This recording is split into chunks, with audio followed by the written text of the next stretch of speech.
sem dal.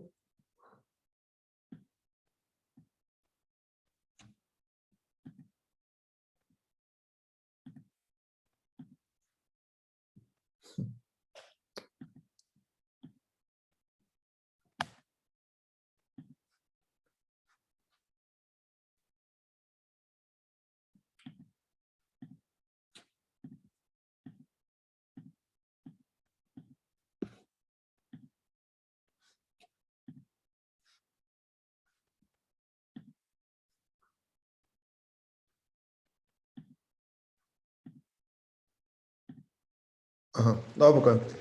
Zdaj vidite, ne? Ok. Danes bi vam predstavil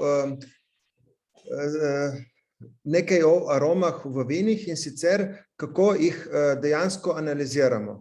Se pravi, kako naredimo kemijsko analizo arom v vinih. Sicer bom naredil malo bolj preprosto, da vam bo zanimivo, ne preveč kemijsko. Zdaj, ko slišite besedo aroma, na kaj pomislite? Recimo, naj si vsak odgovori na to vprašanje sam. Ne, recimo, to je zelo tako, na to vprašanje lahko je zelo veliko odgovorov, ne. Kaj v resnici so arome, ki jih zaznavamo v sadju in pijači, ste se kdaj vprašali mogoče? Ne vem, mogoče pomislite, kaj je tisto, kar mi dejansko zaznamo z nosom, ne? Z našim v bistvu naravnim detektorjem. Ste se že kdaj to vprašali? No, mogoče bom kar, glede na to, da ne morete, da vas ne slišim, bom kar jaz odgovoril. Zdaj, ko slišite besedo aroma, na kaj pomislite? Na to vprašanje je neskončno mnogo odgovorov, ne? Vsak ima neko svojo asociacijo, neke svoje spomine, recimo mogoče dobi človek na kakšno misel oziroma na kakšen dogodek, ko je dal v usta neko hrano, ko mu je bila izredno všeč, ali pa neko pijačo, ko je z veseljem popil, ali pa nekaj, ko je povohal in je bilo pokvarjeno in je mogoče ima slabo izkušnjo. Zdaj na drugo vprašanje, kaj v resnici so arome, ki jih zaznavamo v sadju in pijači. Ja, če iz kemijskega stališča pogledamo, arome so posledica zaznave hlapnih spojin, ki gredo iz tekočine v obliki hlapov v zrak. In zato jih naš naravni detektor nos tudi zazna, ne. Zdaj, lastnost teh arom, teh spojin, ki jih mi zaznamo z nosom, so iz kemijskega stališča predvsem, to so nepolarne spojine, ker nepolarne spojine so hlapne spojine, ne? Medtem ko polarne spojine so manj hlapne, ne? Se pravi, recimo, zelo polarna spojina je recimo voda, ne? Medtem ko nehlapne spojine pa zaradi zelo slabih interakcij med sabo enostavno rade zapustijo neko tekočino in grejo v parno fazo. No, in zdaj, verjetno ste se že praktično z vsemi sadeži srečali, ste jih pojedli in če bi recimo, se pravi, točno veste, recimo tukaj imamo na sliki nekaj sadežev in točno veste, kateri sadež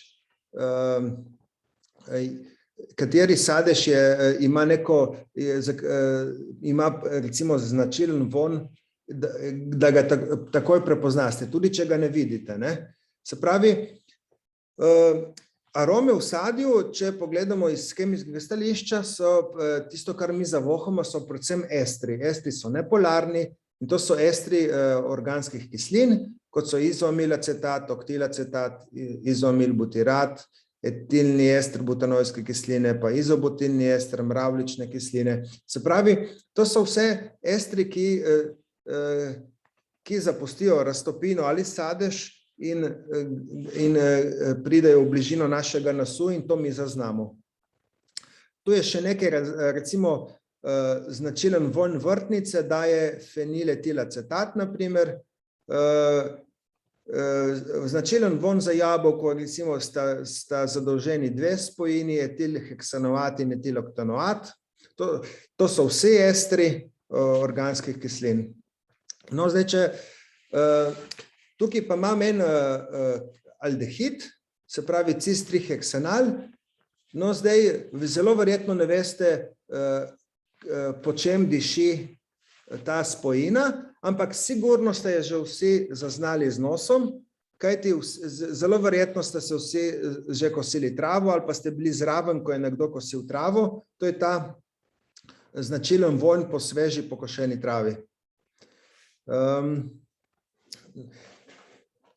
Seveda, ta cis-triheksanal je tudi prisoten recimo v vinih. Tako da to so vse neke hlapne spojine, ki dejansko jih zaznamo z nosom pri zelo nizki koncentraciji. In kot sem že prej povedal, če bi vsem vam zavezali, se pravi, zatisnili oči, ne bi nič videli in bi dali samo neko pijačo ali pa nek sadež za povohati, bi takoj ugotovili, za kjer sadež gre. Ker v vsakem sadežu prevladuje nek ester oziroma neka spojina, ki ima neko svojo značilno aromo in glede na tisto nas spomin prikliče, aha, to je ta sadež, aha, to je ta pijača. Tako. Razumete zdaj to? Ok, dobro. Zdaj, če gremo k vinu, vino je pa bolj kompleksna mešanica, V vinu imamo lahko, je mešanica arom različnih sadežev, lahko je mešanica arom različnih citrusov, lahko je mešanica arom tropskih sadežev, odvisno od sorte vina, od starosti vina, od geografskega porekla vina. No, še dlje se gre, lahko ima tudi vonj po oreščkih, po lešnikih,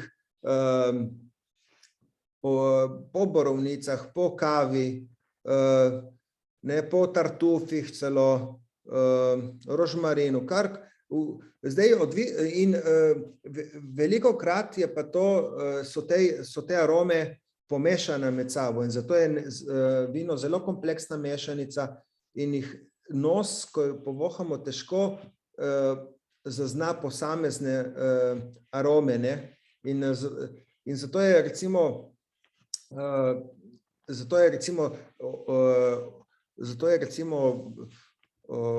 kako bi rekel, organoleptične lastnosti oziroma lastnosti arom vin, to je zelo tak dolgotrajen proces, da se naučimo, da tudi zaznamo te vonje in da jih nekako z besedo opišemo.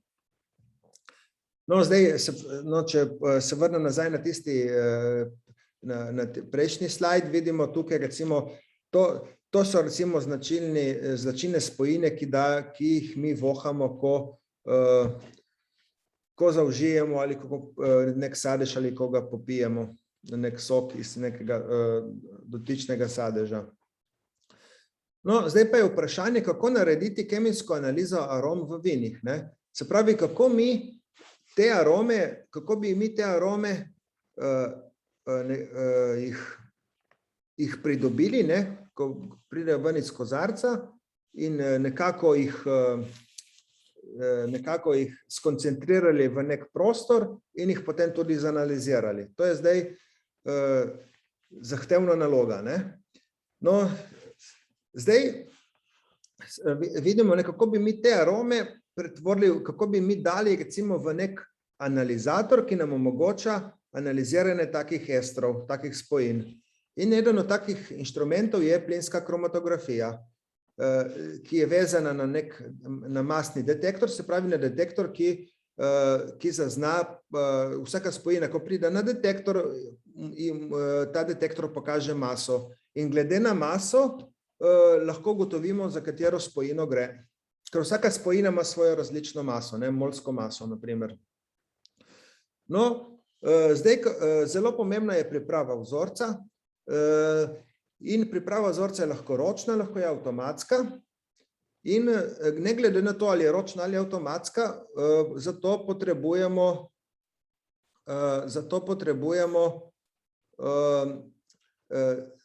vlakno, na katero se vežejo te arome. In ta vlakno se kliče SPME vlakno, v angleščini Solid Phase Microextraction Fiber se reče mu. In kako to deluje? Zdaj recimo tukaj imamo vlakno, ki je za avtomatski način delovanja, to je pa za ročni način.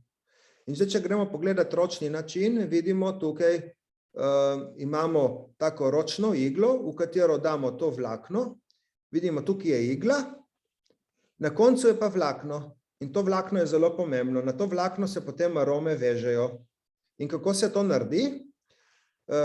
Vzamemo neko stekleničko, ki nam omogoča neprodušno zapiranje vzorca, damo noter na primer natrijev klorid, ga zatehtamo. Neko sol damo noter zaradi tega, da potem te nepolarne estre še bolj izpodrinemo iz raztopine, da grejo še lažje v zrak, v parno fazo.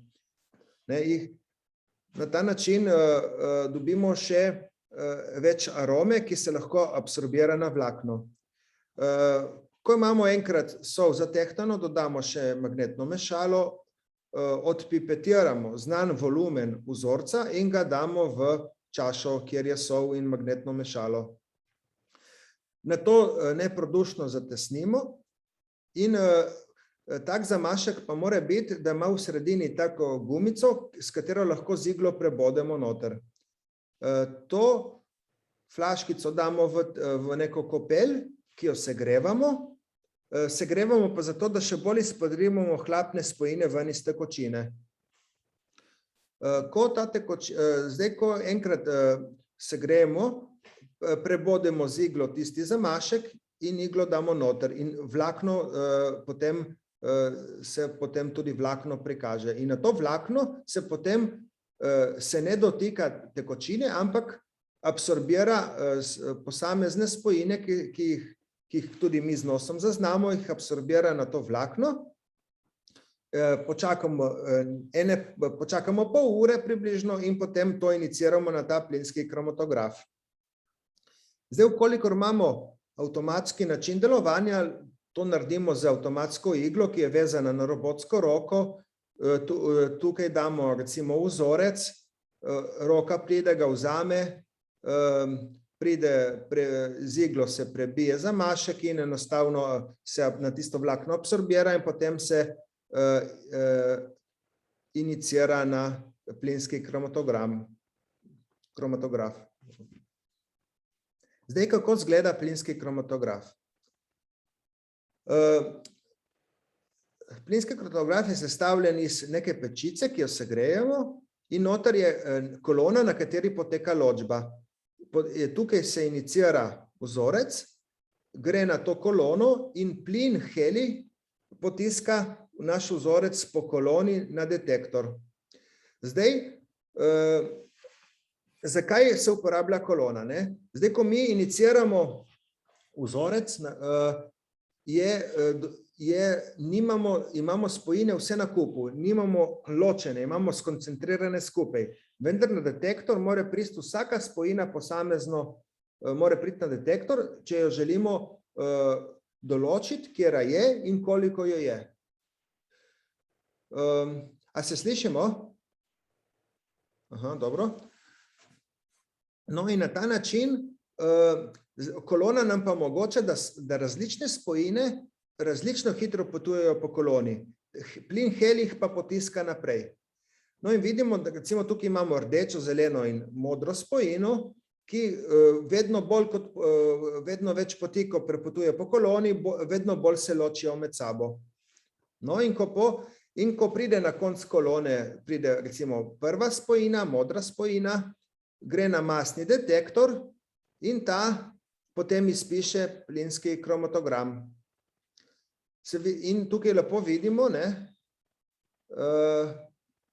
vidimo, kako se lilira prvo modra spojina, potem zelena in na koncu še rdeča. Se pravi, rdeča spojina največ časa potuje po koloni.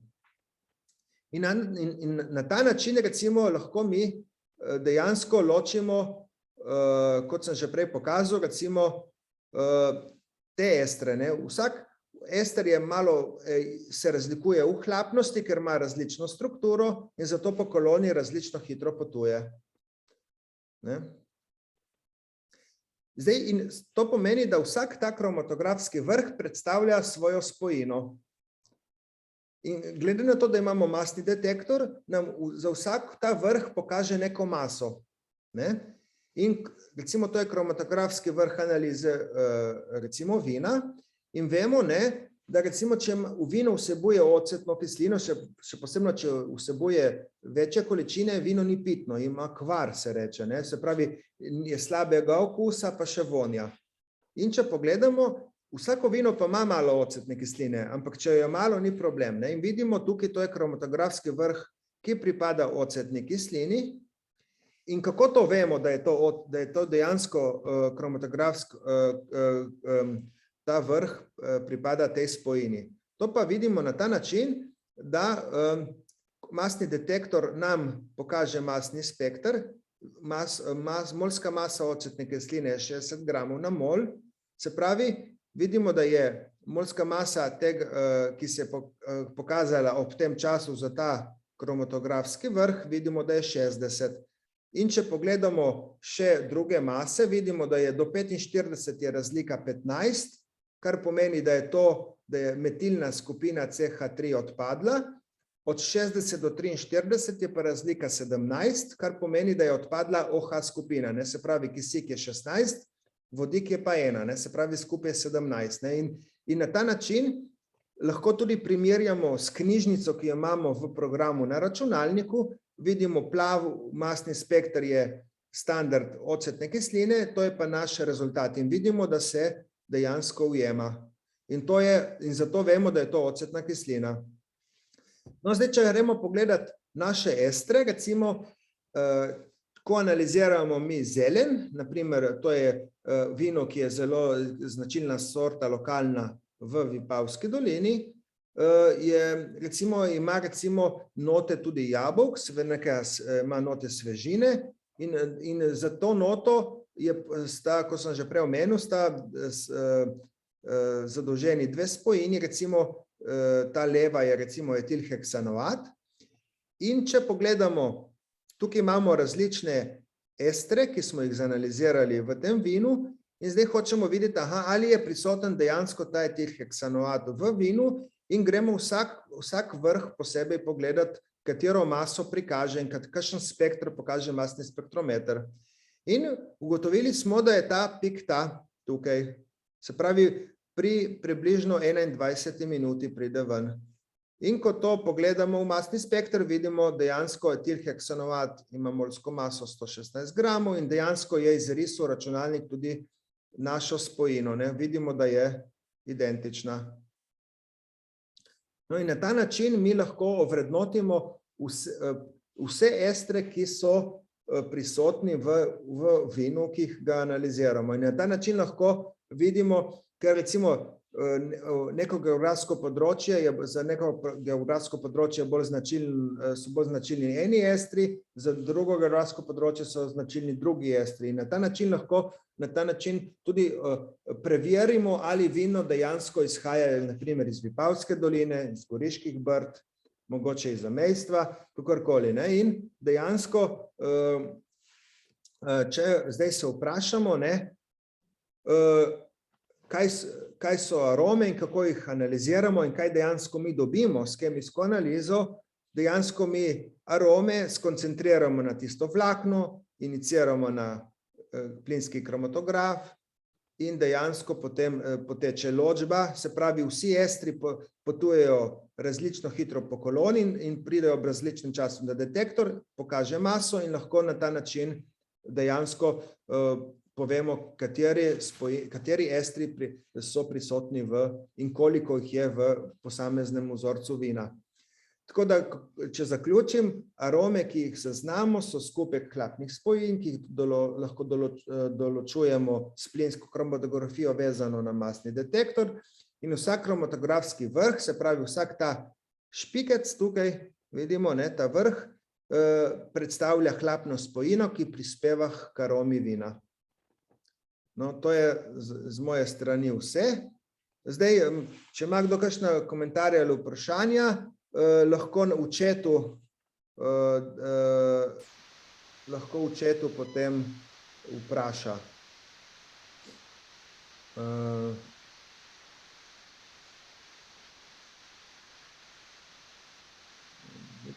Še da vidimo chat. Aha.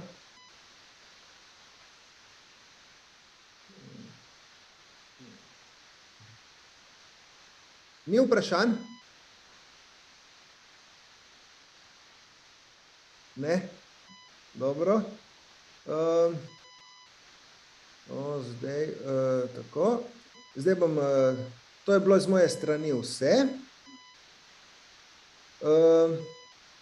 Zdaj naslednji vam bo predstavil Jan Reščič, bo vam pa predstavil bolj lokalne sorte vin, kakšne sorte so pri nas in ali so samo lokalne, ali so tudi take, ko jih imamo mi, so prisotni tudi drugje po svetu. Zdaj nas slišiš? Ja, slišim. Ja, smo imeli aktiviran narobe mikrofon, in tako da vse se malo slišimo, ne? Imate kakšno vprašanje, dijaki? Ne? Karkoli rajžno, vprašajte. Karkoli v zvezi tudi nasplošno z aromami vin, tako, kar je Ja, lahko, ni treba nič kemijskega vprašati. Dobro. Bomo mogoče Jana vprašali, ker bo bolj imel splošno temo o sortah vin, bo malo pokazal tudi, kako grozdje v posamezni sort zgleda, kakšni so listi. Jan ti bo zdaj dal kar,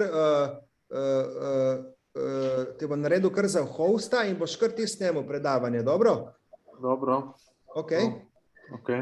In bom šel ven iz sešna, tako da bo samo ti, dobro? Prav, a pol dam naprej komu še? Ja, pole bom prišel nazaj in mi boš dal meni, ne?